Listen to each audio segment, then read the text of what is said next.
We have enjoyed a great partnership between our hardworking folks at NRCS and the USDA and the National Fish and Wildlife Foundation. It's been a very important partnership over the years, and it's been a very successful partnership. And today we're going to continue that partnership. We understand the importance of this area. We understand the importance of the Gulf Coast. It's an extraordinarily important ecosystem. It's an extraordinarily important job creator in this country. And it's important for us to continue to recognize the challenges that the Gulf Coast has sustained over the last several years, from oil spills to storms. So we want to be a partner in preserving and protecting and conserving this most precious part of the United States.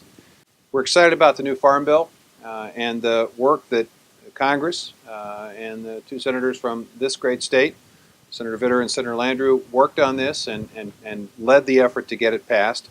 And part of that Farm Bill basically creates a new easement program, a new agricultural easement program that consolidated a number of our smaller programs and gave greater flexibility for NRCS and the folks at the state level. So today we're taking advantage of that new opportunity and announcing a partnership with the foundation.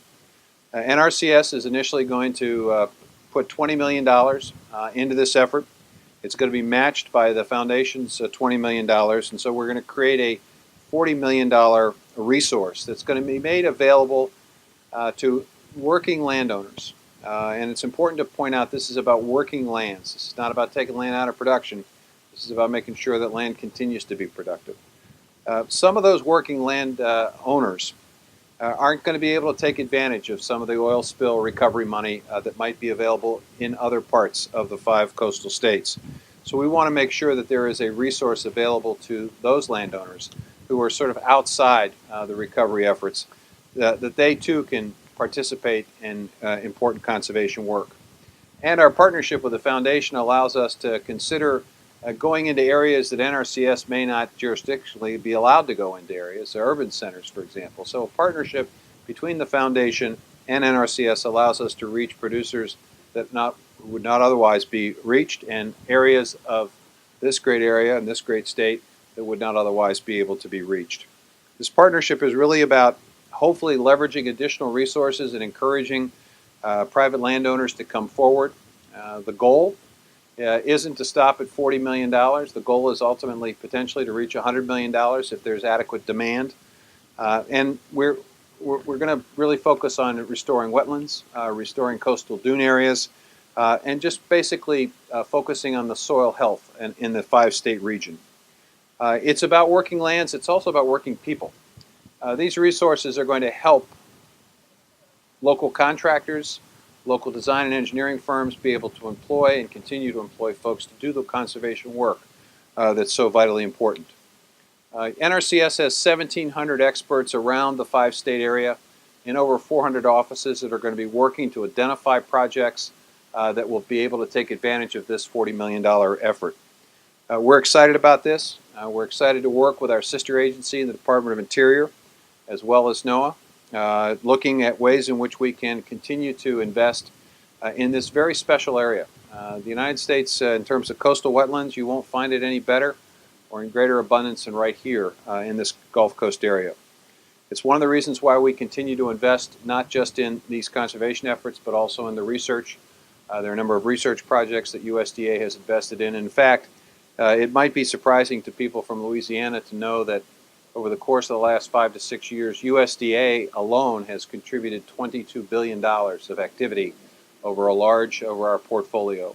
Nutrition assistance, housing, business loans, conservation, and farm loans, $22 billion. So this is just an opportunity for us to continue that partnership. We understand and appreciate how special this area is, not just for the folks who live down here and work down here and raise their families down here, but for all of us. It's an important ecosystem that needs to be preserved. The Gulf Environmental Benefit Fund is available to the states of Texas, Mississippi, Alabama, and Florida for purposes that restore harm to natural resources that were impacted by the oil spill or reduce future risk of harm. So really we look to our state partners and our federal partners like NRCS, NOAA, and Interior to help identify those resources And so as long as it's in the coastal area, and we obviously have some major urban centers that are, and it meets that legal criteria, and then it meets the program criteria for NRCS, I think we'll be able to identify those projects. So it's kind of hard to envision what they might be, but wetland restoration, and as you know, Mark, wetlands with relative sea level rise, that habitat does encroach upon inhabited areas, non-rural areas, and even our urban areas. So, those particular resources, whether they're habitat, wetland habitat, coastal habitat, that are home to species that might have been impacted by this bill, is what will help guide some of our investments and through this partnership. And there may be a coastal dune that's located in the city limits that might be sort of remote from the more populated parts of the city, but because of the nature of the geographic limitations of NRCS, we wouldn't be able to invest, but we're able to have our partner work with us. And that may impact a project that's outside the city limits, but which is extraordinarily important from an NRCS perspective. So the key here, I think, is to emphasize the partnership. The reality is we live in a time of limited resources, and so it's important for us to use the resources we have as efficiently and as effectively as we can. And these partnerships give us greater flexibility, greater leverage, greater capacity to do a more coordinated effort. Instead of a one-off project by NRCS and a one-off project by the foundation, we'll be working collaboratively together to make sure that the projects that we fund with this effort have the most impact and the most effect.